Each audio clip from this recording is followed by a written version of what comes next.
Okay, this is lesson number 6 on recreating the passage reviewed. And there are, under B, understanding the Bible study process specifically, there are some blanks in 1 through 4. I'd like you to fill them in for me.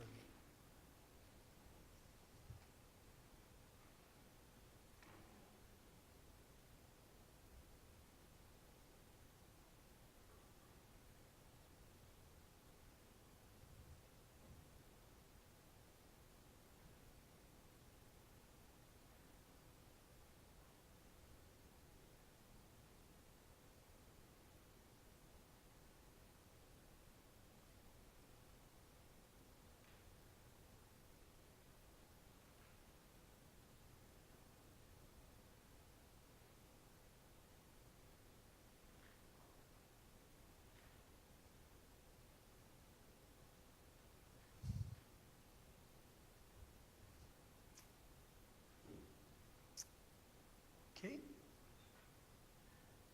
Now, again, the process generally is there's observation, interpretation, application.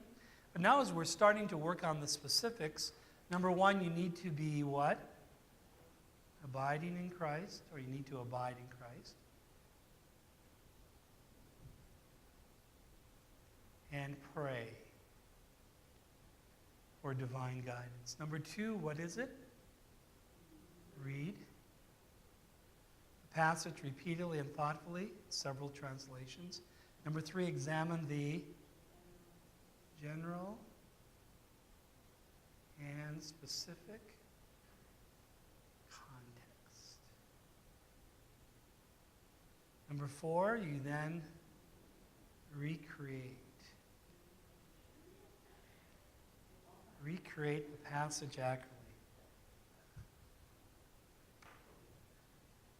Now, regarding the context, general and specific, again, general context, you're answering questions like who is the author and recipients or audience? What is the theme and literary style? When was it written? And does this have any significance? Where is it from or to? And where is it in Scripture? And what dispensation? Why was it written? Its purpose or reasons? And so forth. Now, something I should have had you do last time, but I didn't, but I have on your handout tonight a list of all the prepositions. And I want you to memorize this. Memorize this list of prepositions. So that when you're recreating and you see them, you're not wondering what they are.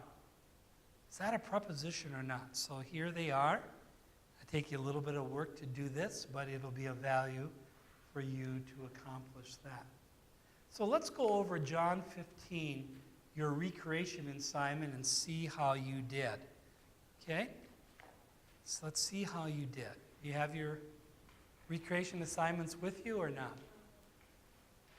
Yes or no? No, okay. Okay. Very good. Let's work our way slowly through this, and in doing so, we can discuss this as we go. Now again, let's stop and ask ourselves a question. What's the purpose of recreating the passage? Why are we doing this? Mark, why are we doing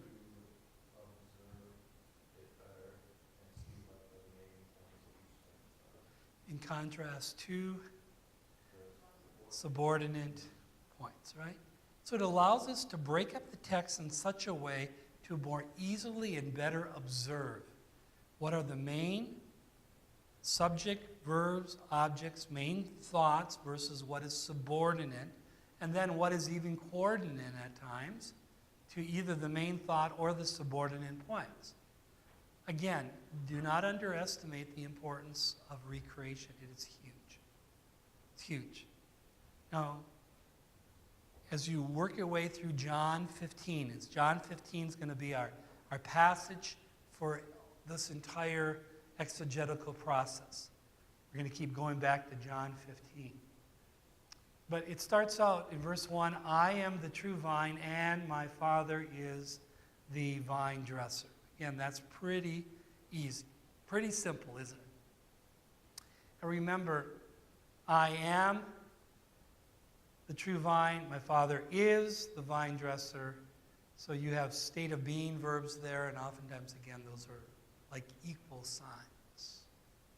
Okay, verse 2. He takes away every branch in me that does not bear fruit. Now, you may have broken it up according to the word order, as it was. But frankly, if possible, you want to put that main subject first, then the verb and the object all on the same line. That'll allow you to see it better.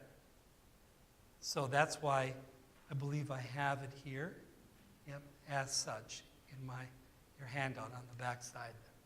He takes away every branch. The main subject is he. Takes away is the verb, or takes anyhow, but away is the same. And every obviously modifies branch. In me is a prepositional phrase that does not bear fruit. Again, it's a dependent clause. Okay? And he prunes every branch that bears fruit, that it may bear more fruit.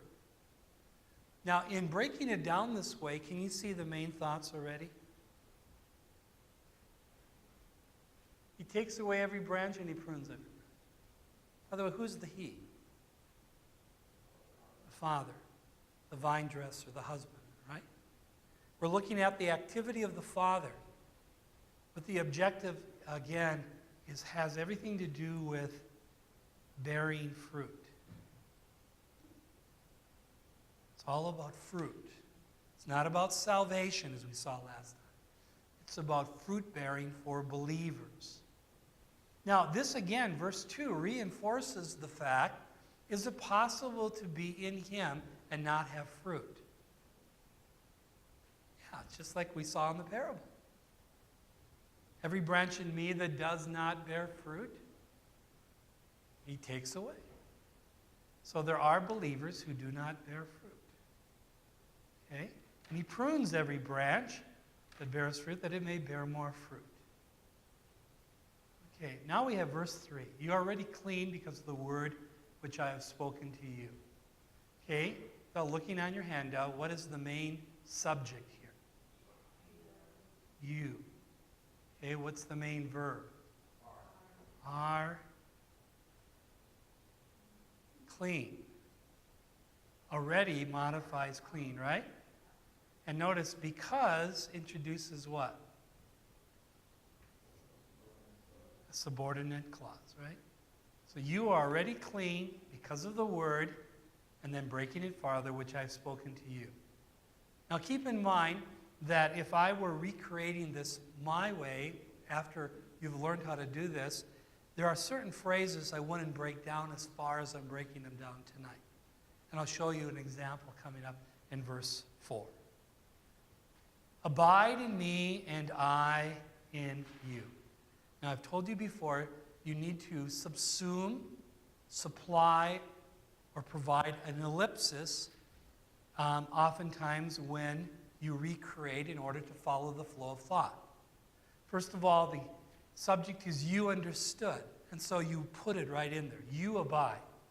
Now, in me is a prepositional phrase, but it acts as what grammatically? It's the object, right, of the verb. You abide in me. Now, if I was recreating this for my own study purposes, I would put in me on the top line. I wouldn't have put it lower, though it is a prepositional phrase, right? But it's a prepositional phrase acting as the object of abide. Okay?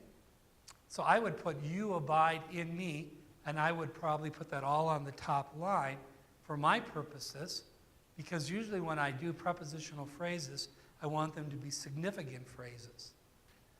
And I will abide in you. Now, notice how I supply will abide, because I in you lacks what? A verb. So you have to supply the verb. So I did. I will abide in you is our prepositional phrase again.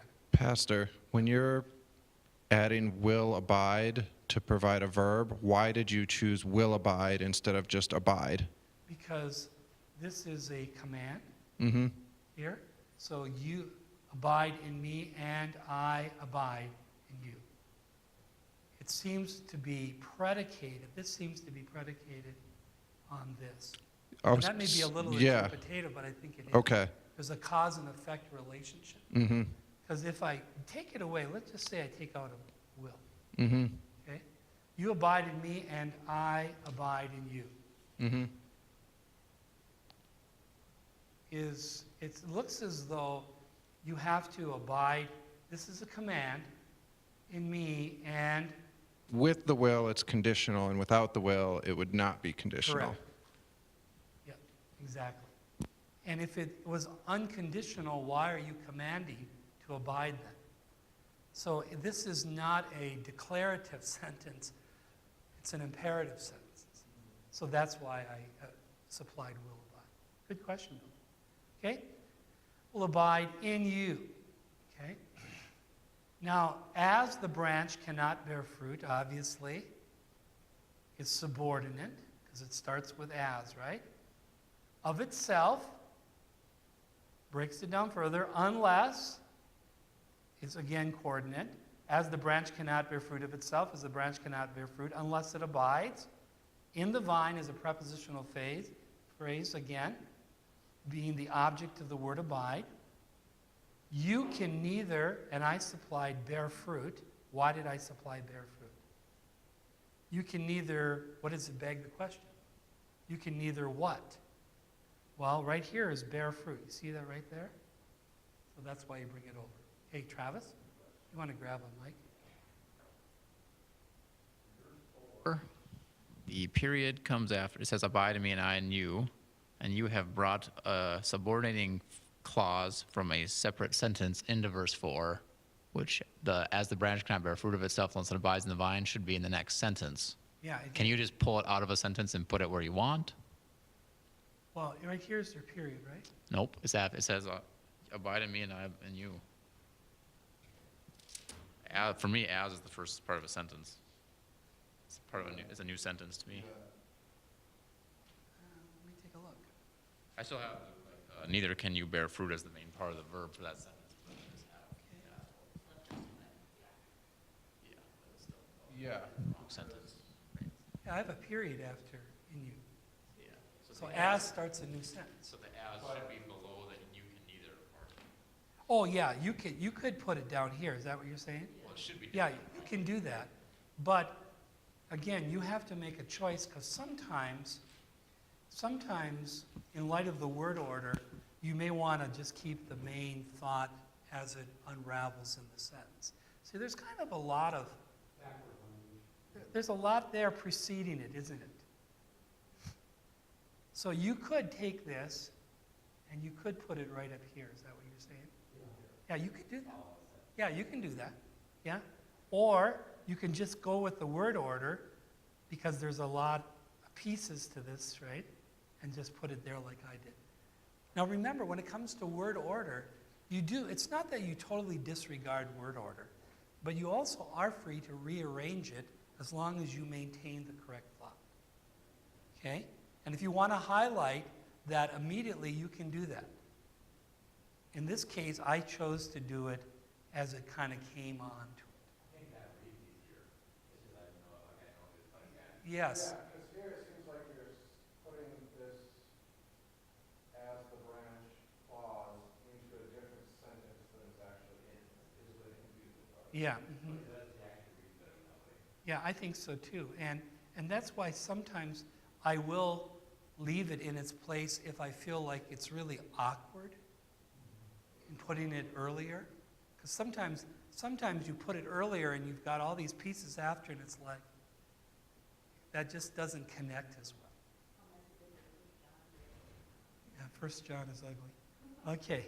As the branch cannot bear fruit of itself unless it abides in the vine, you can neither bear fruit. Now notice how I included this. I want you to just see this. You see this of itself right here? You see what I put here? Of yourself? Why did I do that? Why did I add of yourself? Because of symmetry. See the symmetry between the two.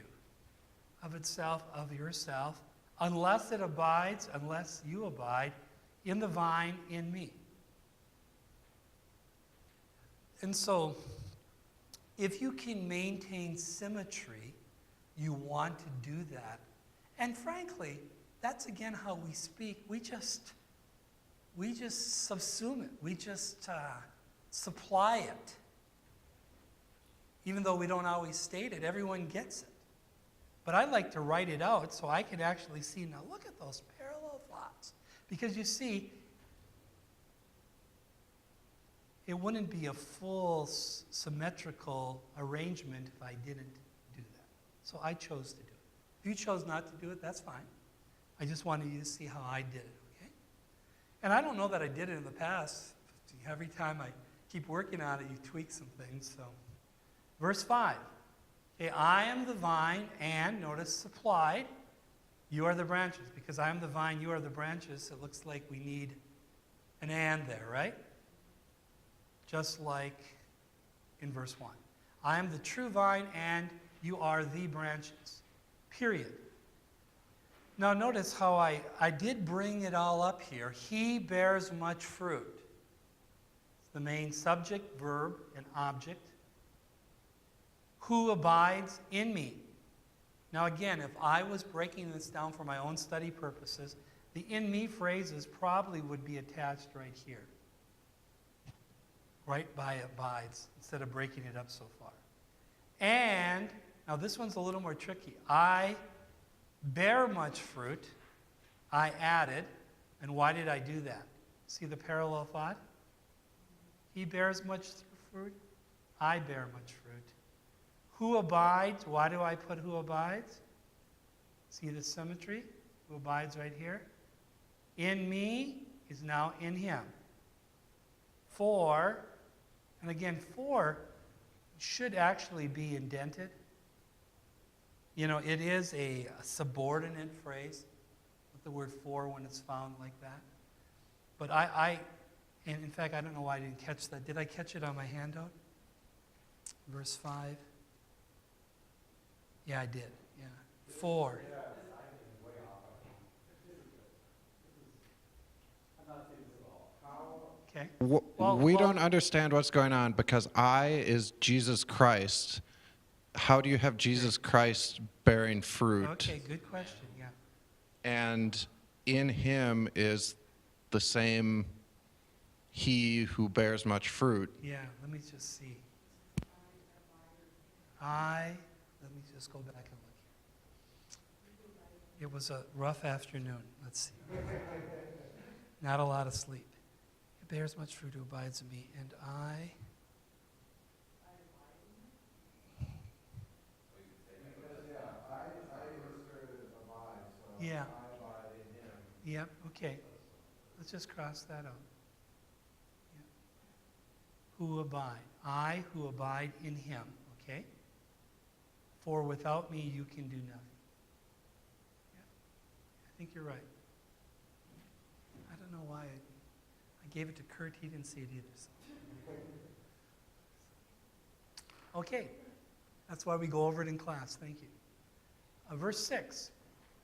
Okay, now this is a conditional clause, right?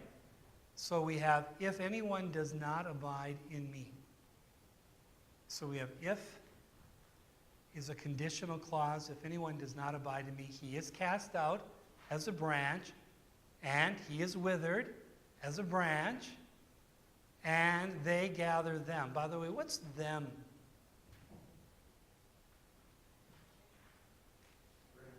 Branches. And they throw them, what's that? Branches into the fire, and they are burned. What are burned? Branches. Not believers. Okay? Any comments on verse 6?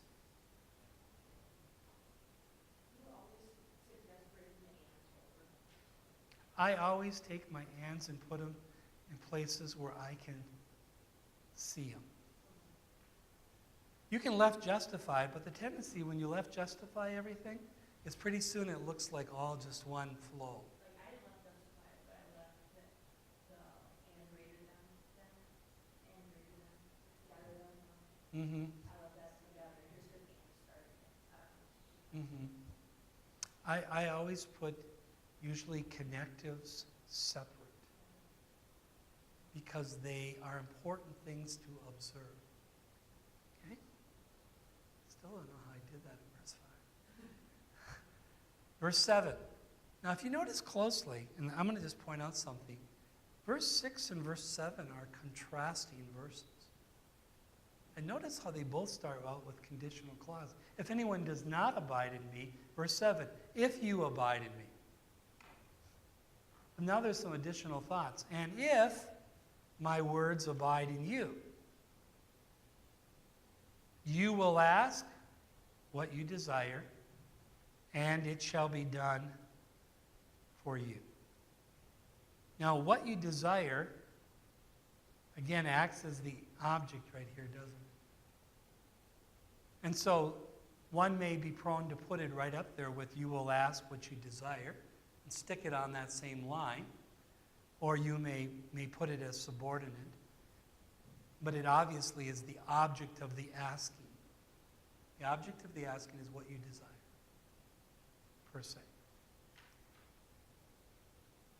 Okay, any questions about verse 7?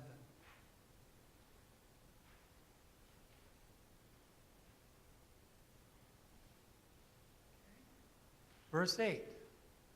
By this my Father is glorified, that you bear much fruit. Now this is where it gets tricky. So you will be my disciples. Now I took the liberty to add 2 words. In doing so, you will be my disciples. Because you have an independent clause here that doesn't make sense. So you will be my disciples. It like begs something. You'll be my disciples. And so in doing so is what I added. In doing so is in reference to what? Bearing much fruit. So you will be. People will tell you this means you will prove to be my disciples. Now, there's a question here that's interpretative, and we will address this later.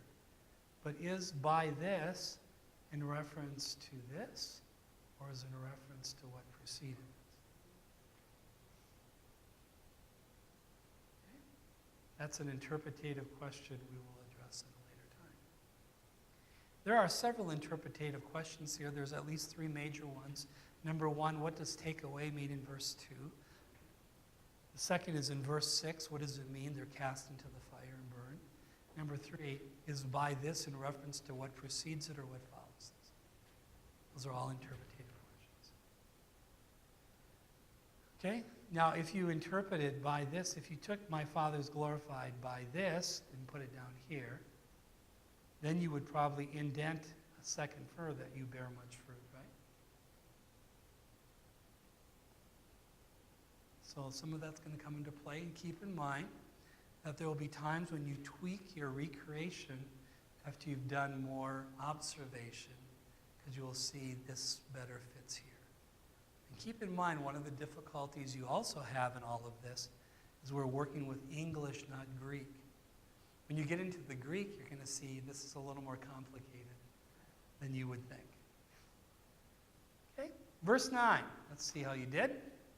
As the Father loved me, obviously that's a dependent clause. I also have loved you. And now we have a command. You understood, you abide in my love. Pretty simple, straightforward. Any questions about verse 9?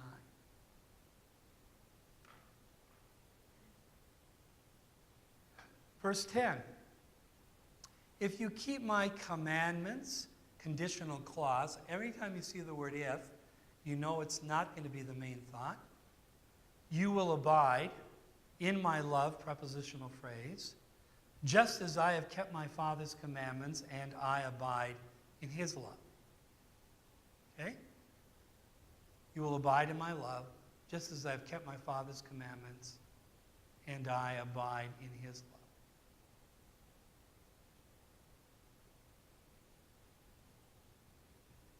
Comments? I don't think that applies to those words. Yeah, abide in his love doesn't seem like it's a main idea. It's subordinate. It's part of the subordinate clause that starts with just as.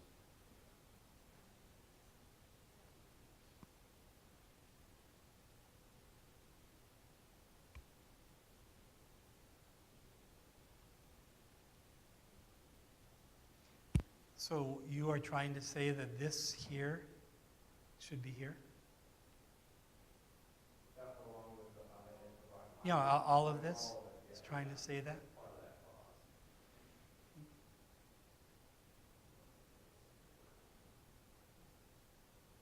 Yeah, I don't know.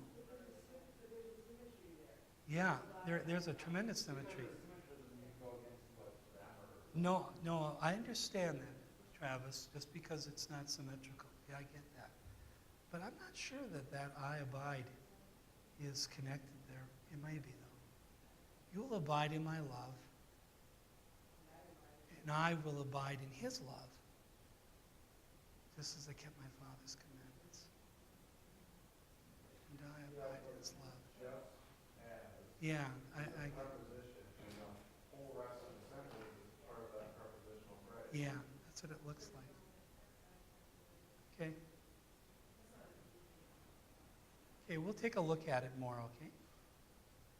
So, you are arguing that just as I have kept my Father's commandments, and I abide in his love here, is all subordinate to you will abide in my love. That's what you're arguing, right? Okay? Take a look at it and see. I'll do a little further study on it. Verse 11, okay? I have spoken these things to you that my joy may remain in you and that your joy may be full. Any discussion?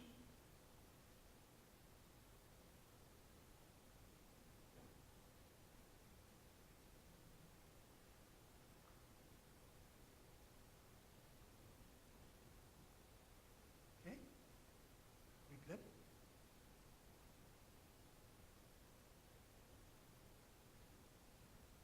You see, to you shows who he speaks to that clauses indicates the purpose for which he spoke. Verse 12, my commandment is this. Instead of this is my commandment, I changed that around. My commandment is this, that you love one another as I have loved you. Why did you change the order? I changed it for two reasons, and Kurt and I discussed this, and he had changed it too. Is because this is my commandment. My commandment is this. It begs the question, well, what is the commandment? Here it is. Yes. What the subject and the object is. Yeah. So that's why I did it. It has the proper order. Subject, verb, object. So that's why I did it. Okay? Verse 13. No one has greater love than this. I changed it around again. Because no one is the subject. No one has greater love than this, than to lay down one's life for his friends. So again, to keep the subject, verb, object order, I changed that around. Everyone tracking? Verse 14, you are my friends if you do whatever I command you. Pretty simple, that one, right? Thank you, Jesus. Verse 15, no longer do I call you servants, for a servant does not know what his master is doing. But I have called you friends, for I have made known all things that I heard from my Father to you.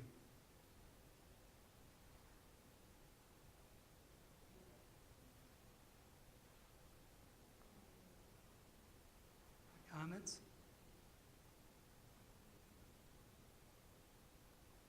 Now, this was a little difficult to know what to do with this because it was pretty big.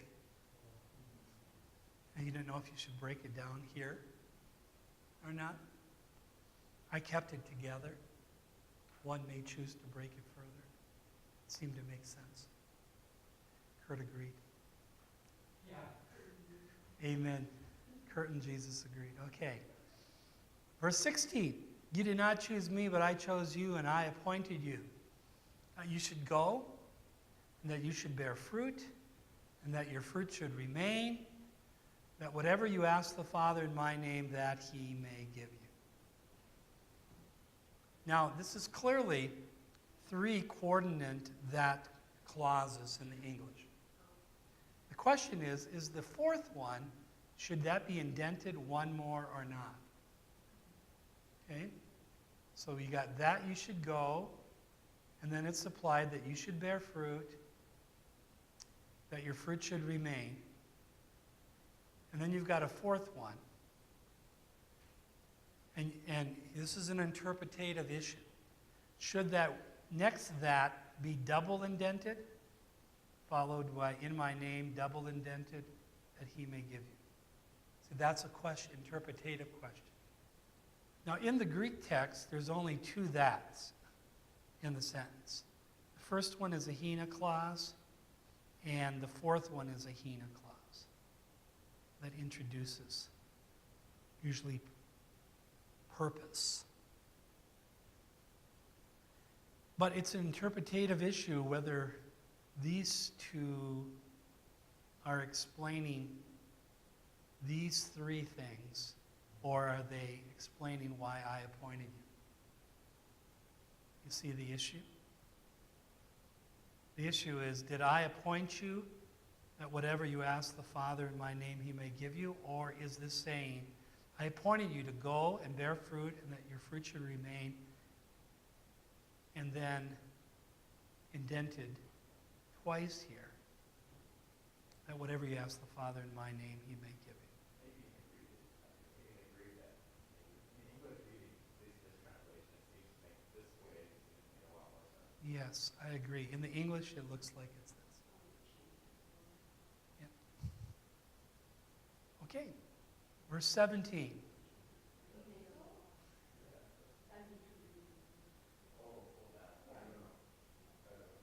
I command you these things that you love one another. Instead of these things I command you, again, the normal order, subject, verb, object, indirect object. Okay? That you love one another. Okay? Now, I want you to, starting in verse 18, you should have a handout. Now, you did up to through verse 17, is that correct? So fun in the sun tonight. Okay. Verse 17, verse 18, there it is. Why don't you take 1 minute and recreate it?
Starting out verse 18, we have a conditional clause again, right? If the world hates you, so that's going to be subordinate, right? So what is the main subject? You. What is the main verb? No. What is the main object? That it hated me before it hated you, right? That it hated me. But that is not just a simple object, right? So I broke it down like this. If the world hates you, you know that it hated me before it hated you.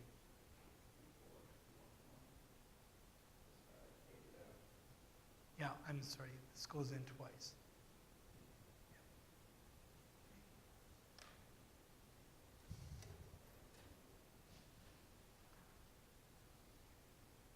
Glad you guys had English grammar. I should have taken it again. Anyone have a pen they can borrow me? I want to make these changes before I forget. Yeah, 10 years ago I'd had it.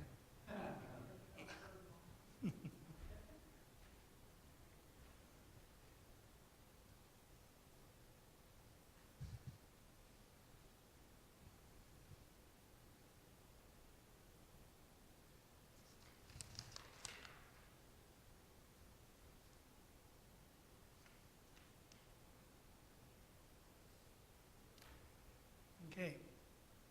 Verse 19. Go ahead and work on it.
We good? Okay. What are we going to do here? We're going to put if right here. If you were of the world,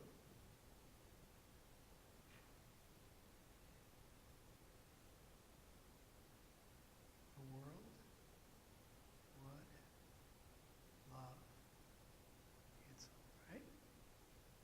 Everyone agree so far? Okay.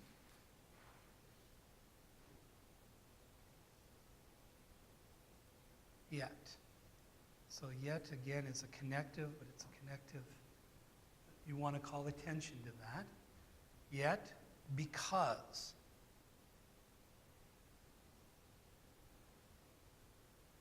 You are not you could put of here, or you could, I'm going to put it here, of the world. But, now what do you do with the next phrase? Okay, I chose you.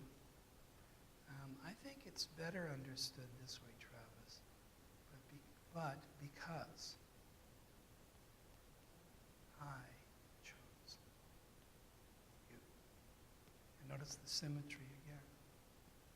Because if you are the world would love its own. Yet because you are not of the world, but because I chose you out of the world, therefore the world hates you.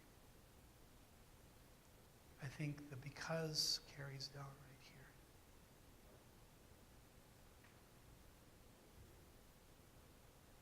You can disagree. You can be wrong.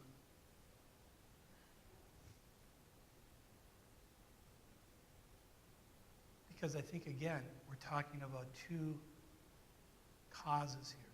Because you are not of the world, but because I chose you out of the world, therefore the world hates you. So I think these are two causal statements. The way I did it, I indented the I chose you out of the world in further because I saw us being chosen out of the world as the reason that we were not of the world. Is that a legitimate way to do it as well? So you indented it even further here as an explanation of this? Yes. Yeah.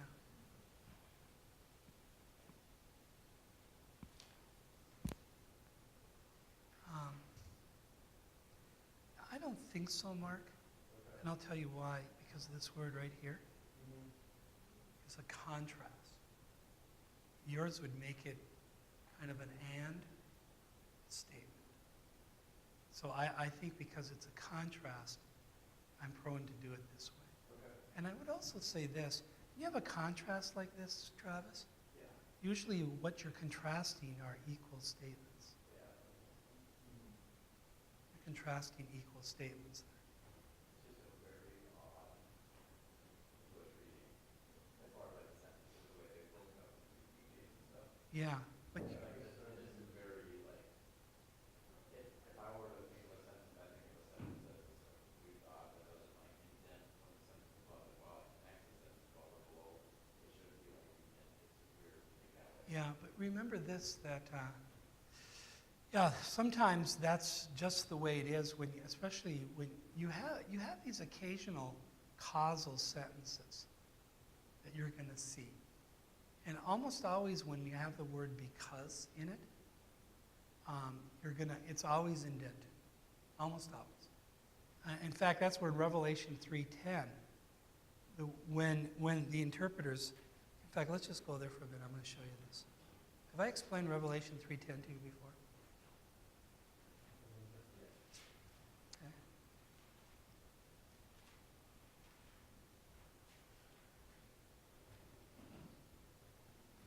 Revelation 3:10 always used to, it's a verse that we use for not going through the tribulation. But it always struck me funny because it sounds so conditional. Because you have kept my command to persevere, I also will keep you from the hour of trial which shall come upon the whole world to test those who dwell on the earth.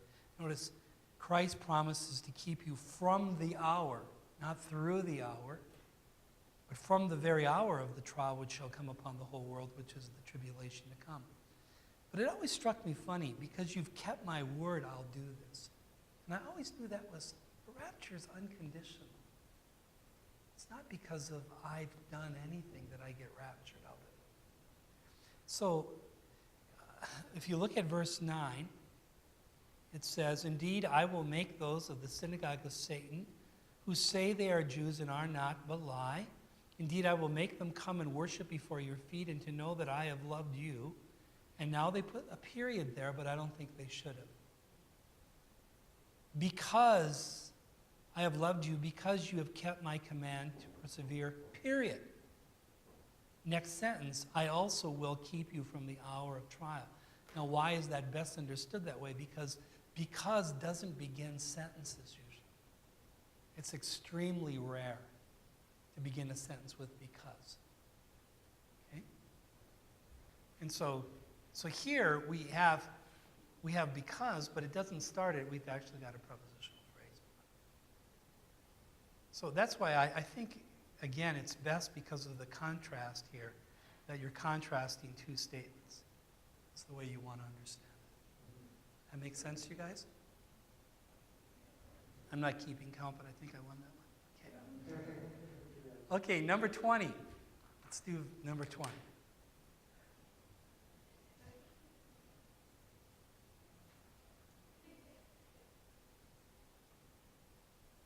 I will concede when there's good reason.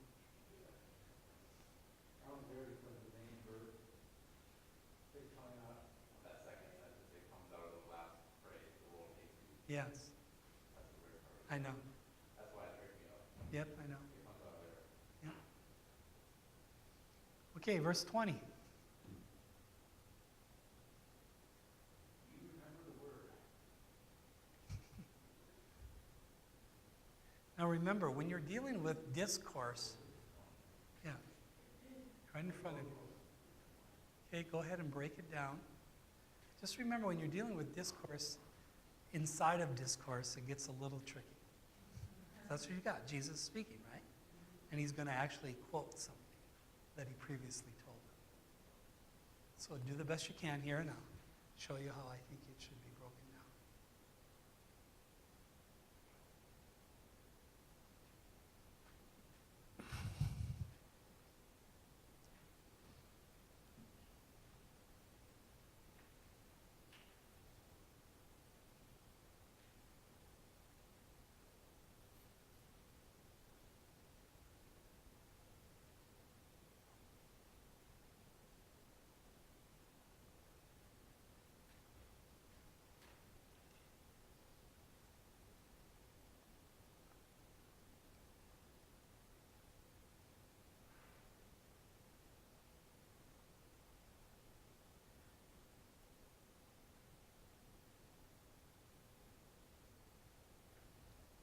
I'll show you in a moment how I deal with quotes or verses quoted from the Old Testament and the New, or here Jesus repeating something he had told them.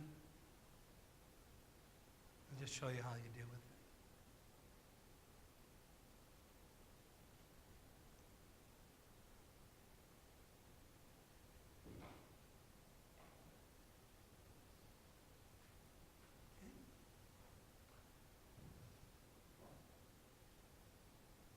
By the way, we're going to begin observation next time as far as grammatical and syntactical observations. And in an upcoming study, we're going to look at the word if, the four class conditions, and how you can determine them. And that's a fun study. Have you ever wondered which one it is? But you can't tell by the English. You can tell by the Greek every time. Okay? Okay, here we go. So, subject is what? You, and then it's remember, right? The word. Okay, that I said to you. Now, but I said you could put to you down here. Right? If you wanted to. Again, you will have some discretionary use when you start to do this more yourself as to how much you want to keep in a phrase. But this is how I do it. I just indent the quote. A servant is not greater than his master. Just indent it. Set it out so you can see it. And then you've got two conditional clauses following. If they persecuted me, they will also persecute you. If they kept my word, they will keep yours also.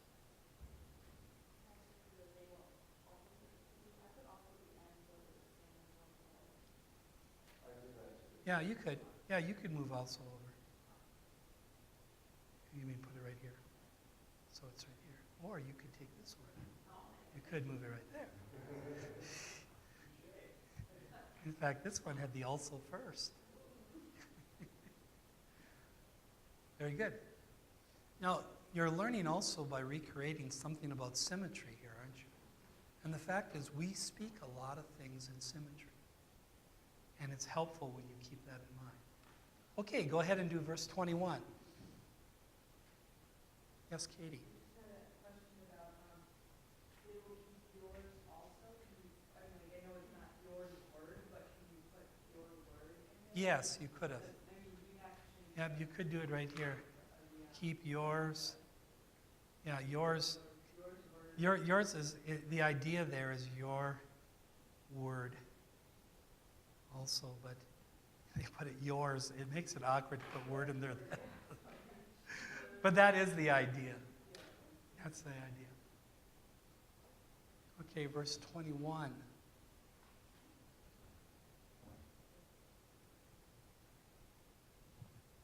And always, if possible, put subject, verb, object in that order.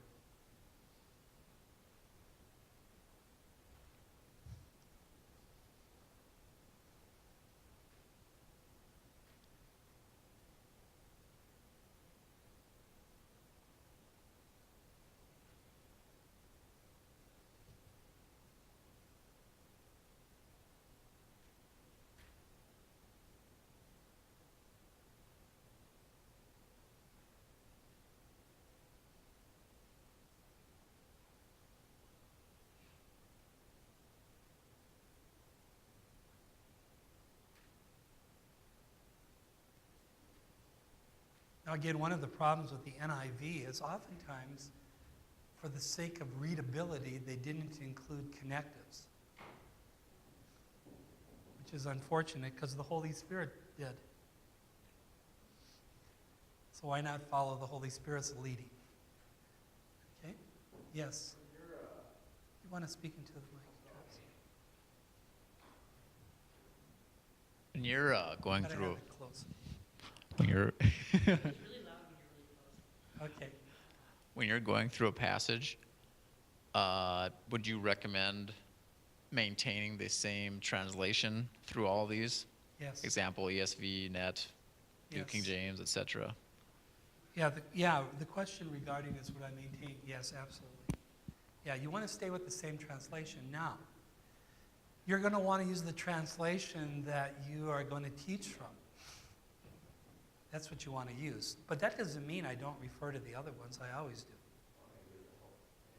So when I'm looking at, when I'm making grammatical or syntactical observations and I'm looking at what this word means, I want to see how these other translations translated it. And I will oftentimes include that into the meaning if I feel like it's significant. So yeah, I always do. See, I'm going to look up the definition of the word maybe in Vines. I'm going to look it up in my Bible works. I'm going to find out how it's used. And then I will look it up in the other translations to see how did they choose to translate it.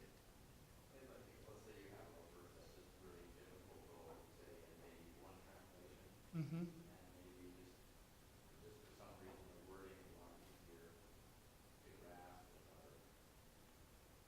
So, but,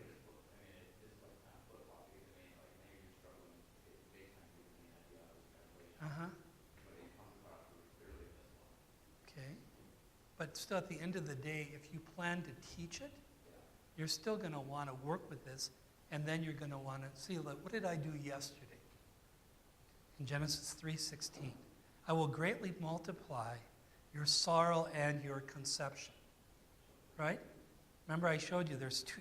You could have two separate statements, or this could be a hendides, right? Hendiades, yeah, in which it's greatly multiply your sorrow in childbirth, and that those are combined thoughts. But I said either way, at the end of the day, it means this. But I showed the New American Standard to improve that. Now, I've done that even in Spanish. Multiple times in El Salvador or in Nicaragua, we get to Galatians 5:16. It says, walk in the Spirit, and the Reina Valera translates it, and do not fulfill the lust of the flesh. Two commands. Instead of walk in the Spirit, and you won't fulfill the lust of the flesh. One command, one consequence. And so I will take the Las Americas Bible, have it up there on the screen, and I'll show them what it says. And I'll say in the Greek, this is what it means. So you can use those other translations, but you still, at the end of the day, Travis, you want to, with your audience, work with the translation they're using. That's why I don't teach from the Las Americas when I'm in El Salvador, because the Bible of the pew and the pulpit is still the 1960 Reina Valera. At Duluth Bible Church, we chose the New King James. Now, it could be that somebody uses the New American Standard at their church, and therefore, when you teach there, you may want to use the New American Standard, and then clarify it as you need to. So a lot of times those things are, you just kind of roll with your teaching. Go ahead, Mark. From my brother that I was also wondering about is, do you ever think it's helpful to place the if clauses below the main clause that it modifies and change the order of the clauses? Yeah, I did, if you remember right, on one of these here. I think I did. Maybe I didn't. I thought I did. I normally don't. I normally keep the if clauses where they are put. And I'll tell you why, because sometimes it depends, but sometimes it makes the sentence a little awkward. Or it could be, I'm just so used to reading it that way. I just like it. I'm used to it,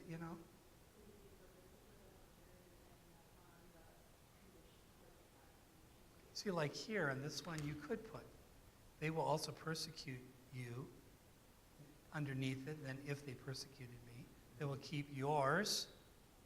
Also, if they kept my word. See, that's going to be awkward there, right? Unless you do like Katie talking about, your word. Yeah, but even then, it's yours versus your. That makes it a little awkward. So you'd have to change it to your word. Yeah. And so, that's a call you can do. It's nothing wrong with that. I basically kind of roll with it, because I found normally it just, conditional clauses, the clause usually precedes the main subject almost always. Okay, verse 21, but they will do all these things to you. They will do all these things for my name's sake. They will do all these things because they do not know him who sent me. They will do all these things. Comments? Because look at 2, look at 4, look at because. Yeah. Who is clearly modifying him. But is your contrast. So, okay, Jen? We're laughing because we have to rephrase this. I was going to ask, do you always leave the but alone? But Yes, we that's are why we but were dust. laughing. But so you put the clause after it. Yeah. See, and so whenever you have a connective to begin the sentence, I always leave it there. Okay. And the reason for that is because this is contrasting something, usually, preceding it. If you put it down here, you lose that Sure. flavor. Okay. Okay, so that's why I did it. Okay, verse 22, go ahead. We're getting there. We have 15 minutes left.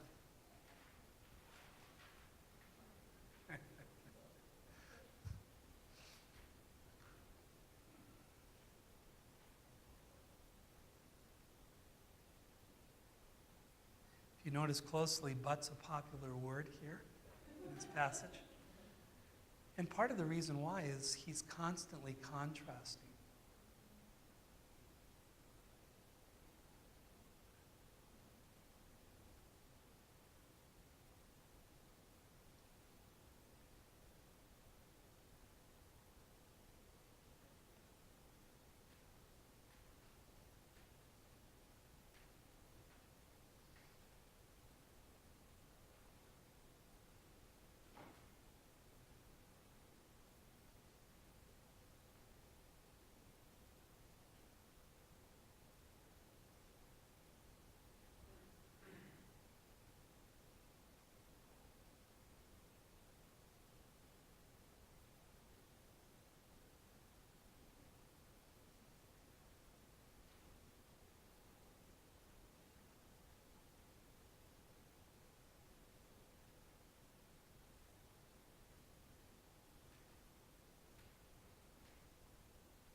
Okay, here we go.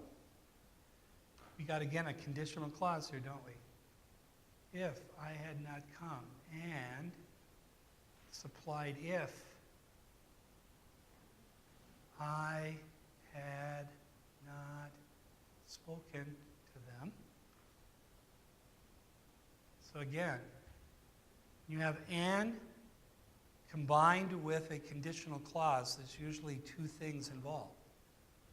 If I had not come and if I had not spoken to them, they would have no sin. But now, they have no excuse for their sin. Okay, any comments?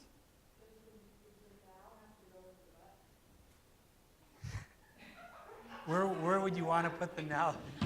Where do you want to put the now, Katie? I just had it, they have no excuse now. Yeah. I mean, I just shifted it around a little You bit. will see that usually "but now" Okay, is a very common expression. okay, I don't know if this is Perry Day or such, but a lot of times it's an expression that's connected. It's going to be connected, I think, in the next verse. But now, Uh-huh, instead of but they have no excuse now for their sin. I mean, that's true, but now they have no excuse. okay, so that's So like, now kind of makes "but" even more emphatic. okay, it's definitely a connective thing. I'm guessing I'm asking kind of because I feel like there's sort of an art to this as well as a science. Yeah? You know, and there's things that kind of can be shifted around and Yes. that kind of thing. It So is. so that's why I was asking. No, no, good question. I had a question on that. Okay. The to them seems to me that it goes with the if I had not come and the if I had not spoken, both of them. Correct. Yeah, I would take it that way. You could put that "to them" right up here too. You could, Mark. I would say this, that sometimes, and you'll see this, yeah, "to them" modifies both these points because there's connected. So "to them" is going to, be connected with both those points. Now, the same was true yesterday, if you remember. In 1 Timothy 2, "For I permit not a woman to teach, nor to exercise authority over the man." The "over the man" phrase modifies both previous statements. I permit not a woman to teach men or to exercise authority over men. Is how over men is going to be qualifying both those previous statements. And the same is true here, "to them." Now, if you want to include it in your recreation, that's fine. That would be fine. Okay, verse 23. Go ahead. This is a short one.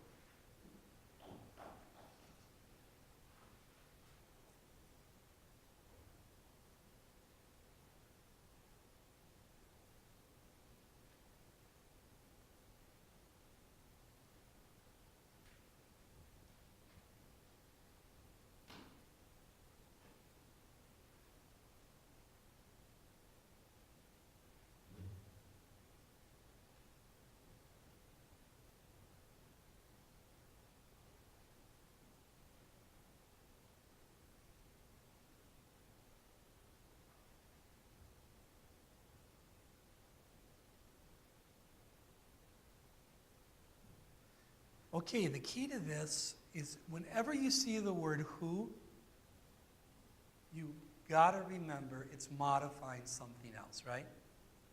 So it's a statement that's modifying "he," right? So you would cross out "who hates me" would just be crossed out immediately. So you're coming up, "he hates my Father also," indent, "who hates me."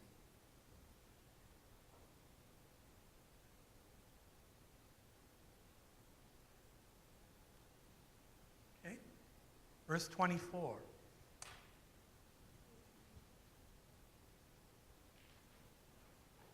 Let's do this as a class, okay? First you've got, "if I had not done among them the works which no one else did." Okay, what are you going to cross out? Okay, you got "if I had not done," that's conditional. Among them, prepositional phrase. The works, if I had not done the works, is connected with done, which no one else did. It's all crossed out. They would have no sin. There's your subject. There's your verb. Would have. Sin is your object, right? But here's a contrast. And here's we got the but now phrase again. But now, they as your subject have seen and compound, also hated both me and my Father. So something like this. If I had not done the works among them, which no one else did, they would have no sin. But now they have seen and also they hated both me and they hated my Father. So again, I assumed our subject, the first, right there in the clause, and I also subsumed the verb in the next. You see how I did that? So you can see, they would have no sin, but now they have seen, and they hated both me, and they hated my Father. Okay, Mark? Seen is a verb that should have an object, isn't it? Yeah, it's me.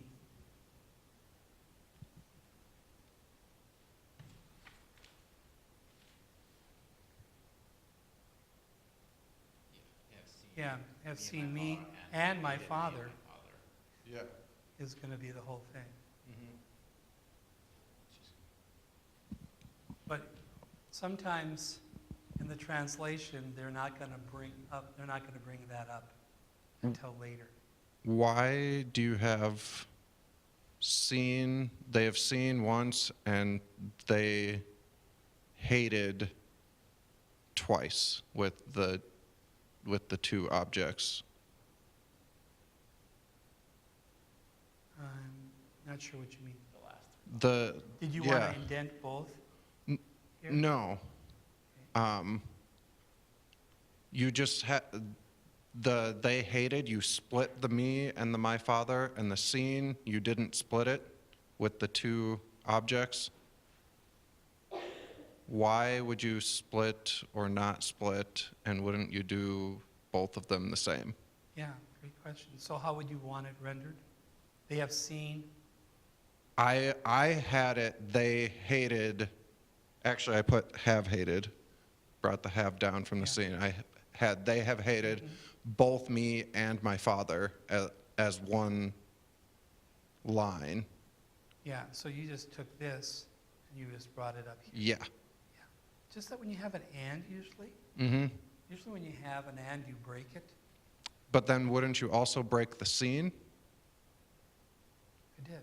Seen and hated is broken, right? Yeah, but the object of seen is me and my Father. Yes. So if you're going to say hated me and hated my Father, wouldn't you say seen me and seen my Father? Yeah, yeah, you could Okay. definitely add that right up here. You know, you could do that. That's what you're saying, right?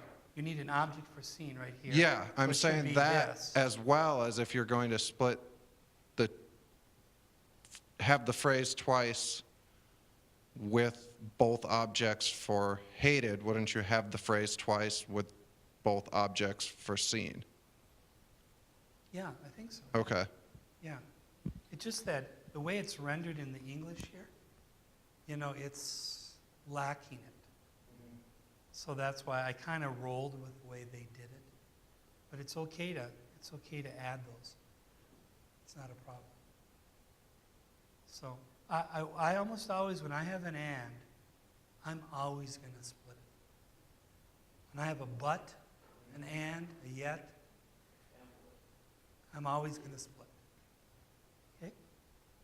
Okay, verse 25. We've got but. There we go. Right away. But this happened that the word might be fulfilled, which is written in their law, they hated me without a cause. Okay, what's the main subject and verb of that sentence?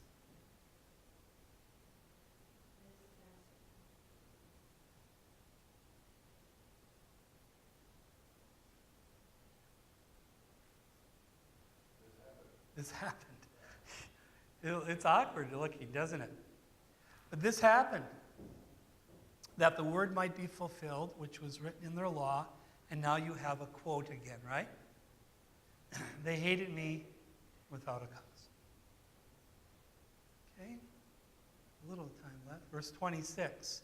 There we have, but when the helper comes, is that main or subordinate? Okay. Whom I shall send, subordinate, to you, subordinate, from the Father, subordinate, the Spirit of truth, who proceeds from the Father,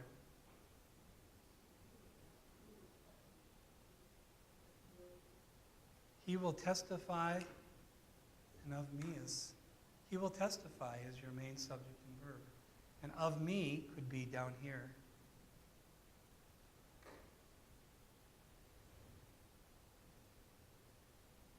When the helper comes, whom is in reference to the helper, right? Shall send to you, shall send from the Father, and then I added who is, the helper who is the Spirit of truth, who proceeds from the Father, and maybe there's a better way to break that down. He will testify, and then you could put of me, or you could keep it there. Okay? Verse 26. And you also will bear witness, and here's that because phrase again, because you have been with me from the beginning. You also will bear witness as the main subject and verb.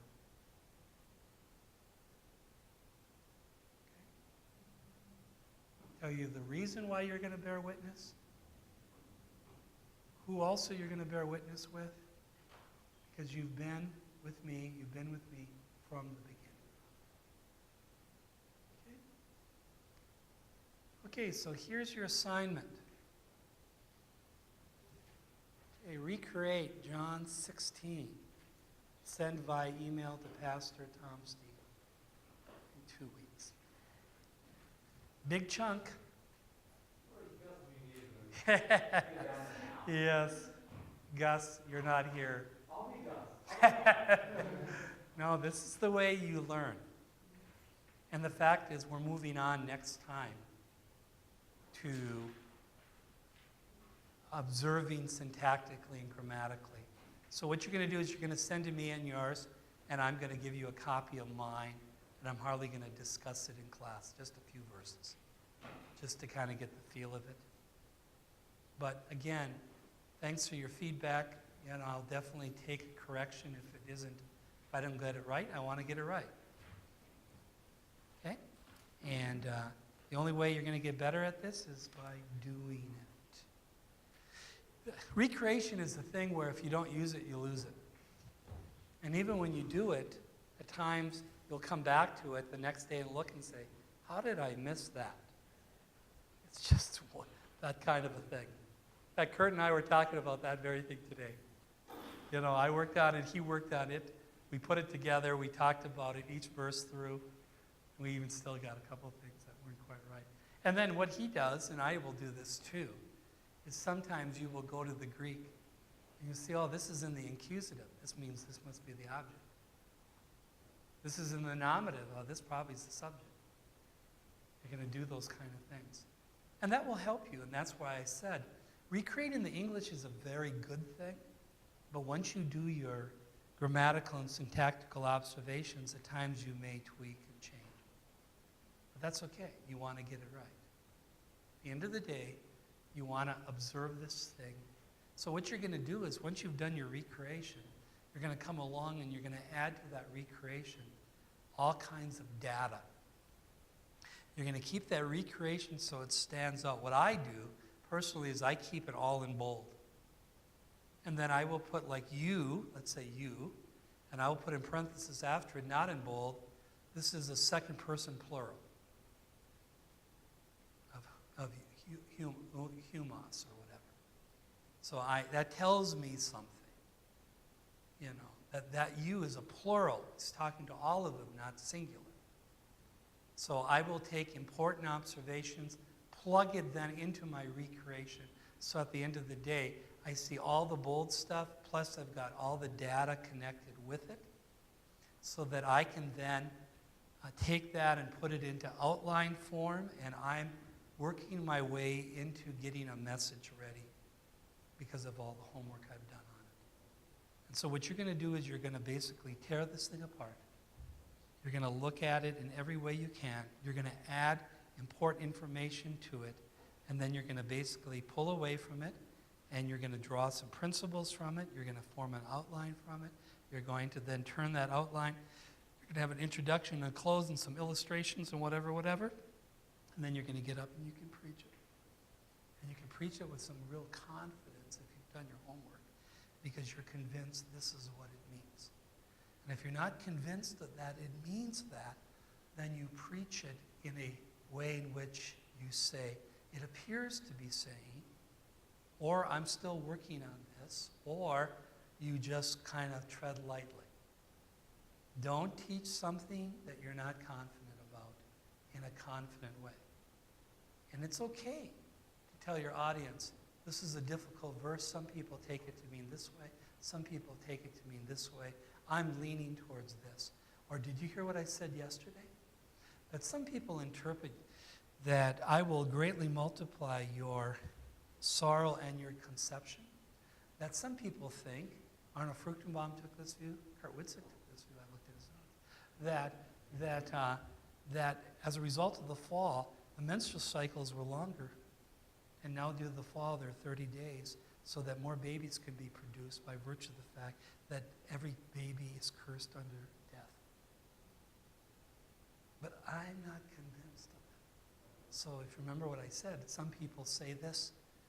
I'm not convinced of that yet, but that could be true. It's okay. I mean, you know, if the quote scholars aren't sure, it's hard to come down pretty heavy if you're not convinced. And that's why you do your own study first. And then you read people, and they will give you insights at times, and they will point out things. Because I don't know Hebrew. And so I'm really glad to have some. The commentaries I like the best are those who interact with the text. And those who are making observations, and those who are pointing out things. Those are the ones that are going to help me the most. When I was a younger teacher, I didn't have enough background it was over my head, a lot of that. But the more I've studied, the more I get it, the more I can listen to their interaction and say, that's a really good pointer, I think that's bold. And you know, in my commentaries, I write in them. They're not going to be worth anything when I die.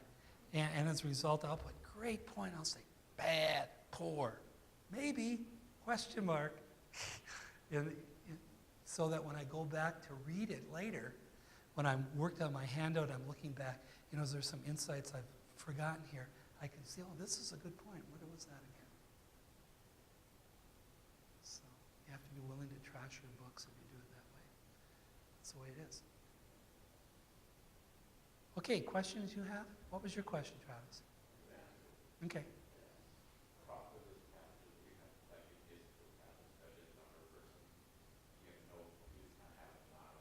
Yeah. Yeah. Yeah, that's you're just honest with it. I know Pete, when he was teaching through something, I can't remember what it was.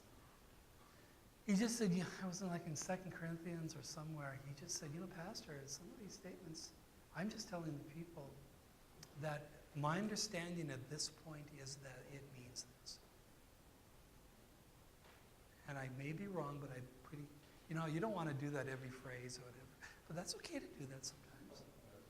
Yeah, there is. There's some things that are difficult, or both of these views are doctrinally true. But I lean towards this one. Or maybe I feel strongly. Like I'll give you an example again, I've said this before. John 3:5. Except you be born of water and the Spirit. There's at least 3 or 4 doctrinally allowable interpretations for that verse. You know, I'm convinced it's natural birth. Others aren't as convinced of that. I just think that's the whole, just follow the train of thought and the parallel statements. And I'll tell you what also is very strong in that they don't point out a lot of time. it says, except a man be born of water, of is ek, out from water, and the Spirit. That which is born of the flesh, ek, out of the Spirit. And so I do think my position's got a lot of good grammatical, exegetical, contextual flow to it. But if someone takes a different view, I'm okay with that. And I can take the J.B. Hickson approach. Me and Jesus believe this. Okay, our time is gone. Thank you so much. Let's pray.